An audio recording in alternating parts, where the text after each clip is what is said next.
Hey everyone, this is Marlon of 1995, and I am back, finally. I have most of my finals over with, and then it's the weekend. I only have one left on Monday, so I'm going to be back to my normal schedule of uploading videos. A couple of announcements that I have before we get started on the discussion, which is a huge discussion, by the way. I've missed a lot since the last discussion. My Google Plus page. I was having some trouble with the connection between my YouTube page and my Google Plus page. So I got rid of the current one I had and I made a new one. So if you were following me on that Google Plus page, go follow my new one. I'll put a link in the description. And also my Instagram account. If you want to follow me on Instagram, it'd be a great place for you to keep up with what I'm up to and stuff. I have like 13 followers right now, so if you want to see like that I'm uploading a video, or if you care about that type of stuff, then go ahead and follow me on that. And Shockwave Sundays, they are returning next week. Next Sunday, I will have the first Shockwave Sunday out in a long time, so those will be returning. So ask questions away on the previous video, and I will be answering those ones that are like 3 months old. So. Also, the contest winner for the giveaway, the Optimus Prime toy, that will be revealed in the next Transformers 4 discussion. Sorry for the delays on that between Google and YouTube changing the way that you do the thumbs up, which was the main basis for my contest, and I ended up going on vacation. So that will be revealed in the next Transformers 4 discussion, and you will get the prize, whoever wins, and may the best joke win. And then something that I want to share with you guys, as many of you probably know, Paul Walker has passed away. He's the star of the Fast and Furious franchise, as well as multiple other movies and films. And he was one of my favorite actors. I love the Fast and Furious movies. I thought he always did so great in those movies. And it's really a tragic accident of what happened. And I'm also, my thoughts go out to the driver of the car, Paul Walker's friend. It was just a very sad occurrence, and Universal Studios put out a remembrance tribute video for Paul Walker. I'll put a link in the description about that for that. It's really great video. It's really heart-wrenching video, but it's very well done. And so my thoughts and prayers go out to Paul Walker and his friend and their families and friends. And then, so we'll go right into the discussion now. We have some new photos released. Well, technically new. They're practically like a week and a half old now. But one of them is of Nicola Peltz, and she is like frightened for something. I'm guessing a Transformer. But also you have those human villains in there as well. So what could be going on there? That's kind of cool. And also we have Optimus Prime, as well as the two other Autobots, and they are facing this car that is just torn up and ripped in half. It looks like it was from the Chevy Proving Grounds where they filmed that. I wonder what would be happening there, because it kind of just looks like they're just coming up on this car, but it's just completely torn in half. They are, in vehicle mode. It looks like this is actually something that was filmed and not something that was just kind of like taken for photography. And then we also have a photo of Jack Rayner, and then off the top of my head I'm forgetting the other photo, but I will show that up here as well. So a lot of cool photos. It's the, first like major looking, like we had that one with Wahlberg and Jack Rayner and Nicola Peltz a while back, but that was kind of like more of just a pose for like a promotional photo. But these are kind of more like, okay, they're shooting the movie, and these photos are taking place as they're shooting the movie, so they give it more of a representation of what is going to be happening. We have some last names of the characters, not big news by any means, but Mark Wahlberg and Nicola Peltz's characters are going to be called Cade Yeager and Tessa Yeager. I'm guessing that's how you pronounce it, but very odd last name, kind of interesting there. And Jack Rayner's character will be named Shane Dyson. So the Yeagers and the Dyson. So pretty weird. I guess you can't get as weird as Witwicky. I mean, I guess these Transformers movies have their weird last names. And also, we have some leaked Age of Extinction toys. We have Bumblebee, we have Hound, and we have we don't know the true name of it yet. It's either Swoop or Strafe, or maybe Swoop and Strafe. I'll tell you why, is because it seems like it has two heads. Now, this could be just that, since it's a leaked image, it's just kind of showing how the head separates, and that's how it transforms. But it does kind of look like it does actually have two heads, and it even mentions two heads, like on the description of, like, paint on this side and, all that stuff. So, that's quite interesting. Now, Swoop is my favorite Dinobot. I love Swoop, great character. So, if he does have two heads, and even if this is Swoop, maybe he's going to be called Strafe, which would suck, because I really like Swoop. I like the name Swoop. I like Swoop as a character. But the two heads, I don't know about that. Like I said again, this could be just the way they transform and stuff. But it would be weird if they just didn't show the complete Dinobot mode in the picture. So, in my opinion, I think he has two heads, which is a little weird. I'd have to see the full CGI, of course, because this is just a blurry black and white image of a leaked toy concept. But judging by the robot mode, I love the robot mode. It's kind of like a medieval type look to it. And if you look at Grimlock and if you look at this supposed Swoop, they kind of had like the same type of overall look and design, especially their heads. They kind of have like that thing sticking out at the top of their head. So it looks like the Dinobots are kind of going to have like a medieval type look when they're in robot form. So that's pretty cool. I kind of like that. Like I said, I'm not sure about the two-headed Dinobot mode, but I do love the robot mode for Swoop. And also for Hound, we do now have a confirmation that Hound is the bearded fellow that we saw on the stick in Detroit when they carry the sticks around with the character heads on it, so that the actors know who they're talking to and stuff. So Hound is he has a beard, but unlike I wasn't a big fan of it when he was on the head on the stick, but looking at this toy, I really do like the design for Hound. I mean, it doesn't really look per se like Hound as you would think of Hound, but I do kind of like, it's kind of like a mix between Bulkhead and Cup, and it's kind of like, I don't know, but I like the design. It looks pretty cool. And then we have Bumblebee, which really doesn't impress me too much. It's just kind of very simplified look to him. It doesn't really, we've seen more detailed looks at Bumblebee, so that's really nothing new to us. Now these toys, they look very simplified, especially the Bumblebee toy. I don't know if they're going to be different, classes, but the Bumblebee toy looks especially simplified, which hopefully I'm thinking this is not deluxe. These are not deluxe classes. These are kind of more at the Cyberverse classes.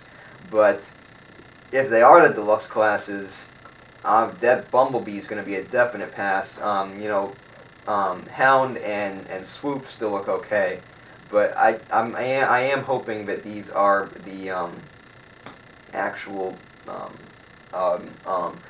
Cyberverse and not the deluxe. So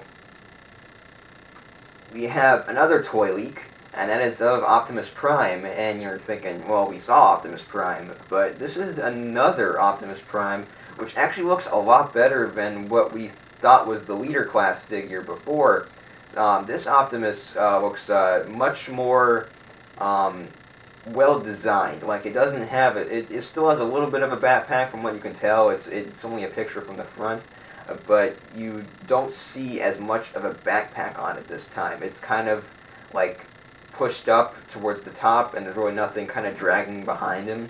But I think that this is I would think it'd be a type of toy that's probably better than the leader class. I wouldn't think this would be a Voyager, because it'd be weird if the Voyager looked actually better than the leader class, but I really like this design for the toy. I wasn't too keen on the supposed leader class figure, but this one looks pretty good. It's very detailed. It's very compact. It looks like the Optimus that we saw on the Empire magazine cover, and it just looks like a pretty good figure. And we really kind of see a little bit of the vehicle mode there, just kind of from one faint angle, and that looks good as well. So if that's a definite improvement over the last Optimus Prime toy that we saw. And also we have, let's see, I'm very bad at names. I'm gonna butcher this one as well. Steve Aoki. He worked with Linkin Park on their last album, and apparently he was with Michael Bay a little bit ago. He tweeted out that he was sitting down talking the politics between, you know, the Transformers, and he put hashtag Transformers4. So this leads me to believe that maybe he has some type of involvement with the soundtrack. Like I said, he was involved with Linkin Park before, so this could either mean that Linkin Park is back.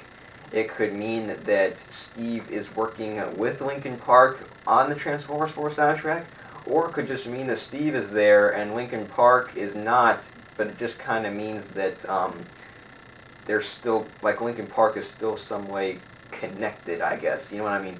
And then, but this could also mean that they were just, you know, going out to eat and talking about Transformers, and he has nothing to do with the soundtrack, so it really could mean anything, but it does kind of circulate the rumors that he might be working on the Transformers 4 soundtrack, and it also might hint towards Linkin Park returning for Transformers 4. Another thing, we have a lot of articles now to talk about. You know, Empire magazine came out with that magazine, which I'm still trying to get. I want to get a hard copy of it. I know I could buy it on my iPad right now. I've been looking around at Barnes & Nobles, but apparently they don't have the single issue out yet without subscribing to it. So towards the end of the month, I'm going to be going out and looking for that and getting that and kind of showing you guys what it looks like as a hard copy. So in Empire magazine, Michael Bay, you know, was interviewed, and he said that he is open to coming back for Transformers 5. He has, you know, not made his mind up. He is not saying he's not going to come back. He says that, you know, he's not sure yet. He might think about returning for Transformers 5 and Transformers 6. So this is what the article says, and it says, and he's not ruling out staying on to make more Transformers live-action movies. And he says, well, it's a director's world. It's a franchise world at the moment. You know, Peter Jackson is still in Middle-earth. So he is open to returning at the moment. He is, you know, of course, not made decisions, and he has to get through this movie first. But he, you know, like I said many times now, he is open to it. Also from Empire magazine, we have a bit of a plot synopsis. I'm going to wait to do that at the end of the video in case you don't want to know any type of spoilers about the movie. But it actually does go with the plot that has been on IMDb for quite some time, which, you know, we were like, well, that plot on IMDb just came out of nowhere. It's been the only place that it's been seen, and this plot from Empire magazine actually kind of fits with that, so I will, you know, talk about that at the end of the video. Mark Wahlberg's character, this is kind of not really spoilerific. I mean, it's kind of talking about, like, what happens in the movie, but I don't consider it spoilers, really. He is a wacky inventor, is what he is called, and he is turned off by his daughter's new race car driving boyfriend. We kind of knew that before, and we kind of knew he was an inventor before, but now he's characterized as a wacky inventor, which is kind of interesting because, you know, from what we've seen on set and stuff, he didn't seem very wacky. So, you know, know about more about that, you know, later. But and then Michael Bay also talked about the goofiness of Transformers 4 compared to the previous trilogy. And what he said is there's going to be no goofiness. There's going to be nothing like the twins or Wheelie or Brains or, you know, anything like that. Apparently there's going to be no goofiness now, which is good, and I hope he substitutes that goofiness for situational humor, kind of like the Avengers movies do. Like, I remember seeing Thor: The Dark World back in the theaters, you know, a while back, and I was just, the situational humor in that movie is just perfect. Like, you know, Thor spoilers, of course, but it's been out for a while. So, more spoilers about the funny parts anyway. But like there was, the part when, Thor got on the subway, and, there was many parts of people like taking Instagram photos of what's happening instead of running for their lives. Thor hanging up his hammer on the coat rack. It's just, stuff like that. That would be stuff that I would love to see in a Transformers movie that we really haven't seen yet. It's just kind of been like more toilet humor for the previous trilogy, and I think Michael Bay really needs to stray from that and get more into that dry humor that has succeeded very well in the Avengers movies and Marvel movies. So I'd love to see that type of humor in Transformers 4. Michael Bay said that he wanted the first 3 Transformers to be very suburban and less cool. This is a much more cinematic one. I focused on keeping this one slick. There won't be any goofiness in this one. We went a bit too goofy on the last one. So, you know how Michael Bay said there's going to be less goofiness in Dark of the Moon than there was Revenge of the Fallen? Well, now there's going to be less goofiness in Age of Extinction than Dark of the Moon. So Bay is getting a little bit better with each movie, hopefully. And, I'm really looking forward to how Transformers 4 is going to look. Like you said, it's going to be a very cinematic look. It's going to be less goofy. I think it's going to look really awesome. I think what I'm hoping deep down inside is that this really turns out to be a very good movie. And I want to see reactions out of people that have really slammed the Transformers Bay franchise. Because I want people to look at Transformers 4 and say, wow, Michael Bay actually did a good job. I mean, there's going to be people, of course, that say, oh, well, it's still Michael Bay, so it still sucks. But I would really like to see a very good, like Dark of the Moon is a good movie, in my opinion. Like, I enjoyed Dark of the Moon. But as far as more, like, movie making and, like, quote-unquote what people think of as in a good movie, like good acting, good storylines, good emotional aspects. I would love to see that in Transformers 4, just so that people don't look at Transformers movies just kind of like, oh, Transformers movies, they're so stupid. They might be good, but they're stupid. They kind of have that reputation now. Like, like I take film class in college, and I know my professor mentioned Transformers movies as, characters with, thin, thin characters and transform, kind of just, making fun of them. And, people get the good laugh, like, haha, Transformers movies. And, it's true. I mean, Transformers movies aren't Oscar-worthy, movies, but, except for, like, special effects and stuff. But, I'd really like to see Transformers 4 take a big, giant step in a positive direction of what a Transformers movie is meant to look like. Like, I want to see emotional, but with the dry humor, with good acting, good plot, good storyline. I'd love to see that. It looks like Transformers 4 is really heading into that direction. It looks like it's really going to be a step up from Dark of the Moon and the previous trilogy combined. Mark Wahlberg also had some things to say in an article, and he is apparently signed up for 3 more movies. He's going to probably be appearing in Transformers 4 as well as Transformers 5 and 6. So he's had to say, Transformers, I definitely had to sign up for 3. Does that mean we'll make 3? No, it doesn't. Well, I mean, they're going to make 3 Transformers movies. Does that mean he will be offered to come back for the rest of them? Well, that's up in the air, of course, but he has signed on for 3 movies. And then also, the trailer. We have trailer news, and it is not good news. The first trailer will be coming out in February, which is like 2 months from now. Well, not really. It's kind of like about a month and a half, month and 3/4.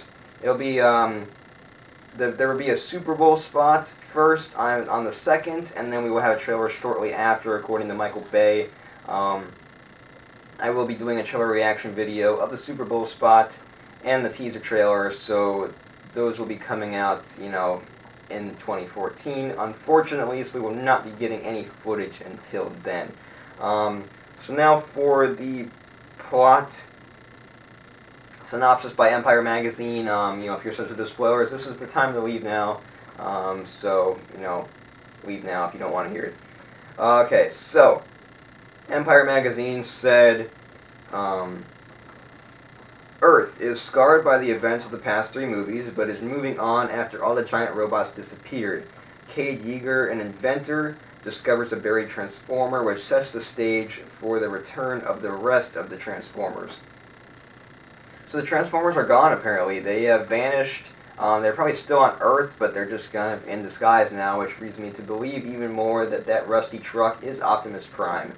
So it's kind of a nice G1 nod, too, that he's kind of like looks like the G1 truck. But I do believe that's Optimus Prime now. I mean, even more because of this whole... We have it confirmed that they have disappeared.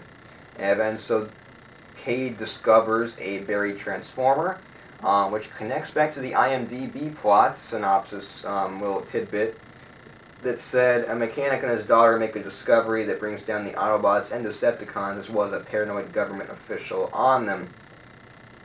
So that plot went up on IMDb quite a long time ago, and it actually matches with this official piece here. So he makes a discovery, and that discovery happens to be a buried Transformer. And I wonder how he gets that sword, too, that he has in the Hong Kong scene. So that's interesting, too.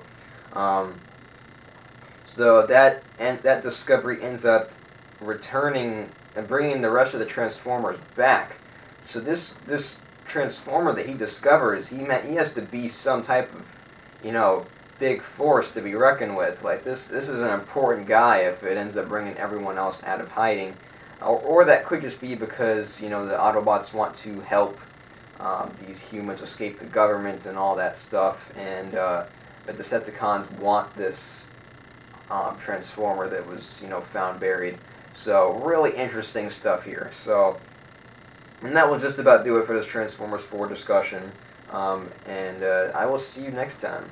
Magazine cover featuring Optimus Prime, Mark Wahlberg, Nicholas Peltz, and Jack Rayner, and this gives us our first robot design of Transformers 4. First time, well, we got one of Grimlock and Optimus probably kind of simplified toy aisle forms, but this is the first full-blown